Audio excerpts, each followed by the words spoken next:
Welcome back. We're talking this morning with motivational speaker Willie Jolley, who is, if you don't mind my saying so, a dreamer. I am. But you say the key to dreams and making them come true is intention.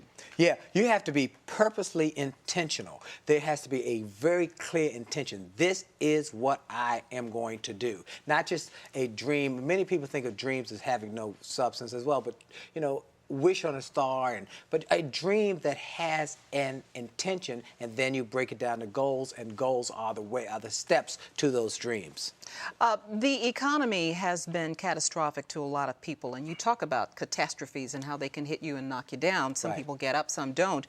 A lot of people today have lost their jobs, they've lost their homes. Many have lost their hope. Yes. You say it's important for us to grow through this time and not just go through this time. Explain the difference. We can just go through it, or we can become bigger and better people. We can go through the process, or we can become better on the other side. And I believe that in every adversity, there's also an opportunity to be better, to grow your business, to grow yourself. Many people know my story of being a nightclub singer. I was a singer. I sang my way through undergrad school and graduate school as a nightclub singer and jingle singer. Pizza Hut and making it great.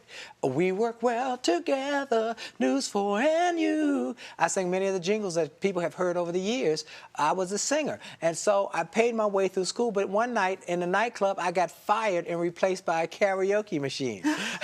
And they said, "We love your band, but this is more cost effective." And it was painful. It was that kick in the gut kind of feeling. What am I going to do? I got 2 children. I got a wife. What am I going to do? And it was out of that, though, I decided that I had to grow me, and I had to get better and look for new opportunities. And that part of my life, that chapter might be closed, but that does not mean the book is finished. And in fact, you recommend for people who've lost their jobs that rather than giving up, they simply change directions. That's exactly right. A setback is going to happen to everybody. They might have a diagnosis, they might have a divorce, they might have a loss of job, they might lose their home. I don't know which one is going to happen. We all have setbacks, but a setback is not the end of the road, it's a bend in the road. And if you're willing to move and change and look for new opportunities, you'll find that life has great possibilities and opportunities for each and every person if they will look at their future as a great new journey. So how does a worker who's just been terminated become an entrepreneur? Well, a couple things. One, they got a skill set. They have something they've done for whatever number of years they've done it. They've got some intellectual capital. And people think capital is just money. Well, there's a lot of types of capital. There's intellectual capital. There's relationship capital. My relationship with you, or my relationship with somebody who I can call and say, look, I need your advice. I need your thoughts. I need your help. Using your relationship capital, your intellectual capital. I know how to do thus. And if I can't sell thus, like I worked for a lot of the car industry and I worked for Ford, I spoke for them. Well, some of them, their intellectual capital was putting a bumper on a car or a door handle.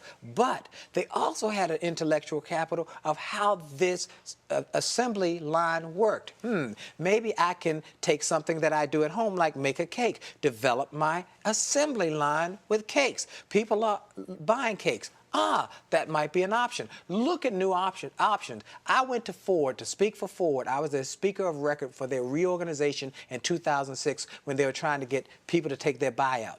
Their goal was 25,000 people. I went to Ford, spoke all over the country at plants and said, I can't tell you whether to take this buyout, but I can tell you that this is an opportunity for somebody of you to live your dreams. One man came up after and said, I never knew I had a dream. Many of those people took that buyout and have built very successful franchise businesses, companies, because they just looked at their capital. Willie Jolley. We'll continue our discussion with him in just a minute.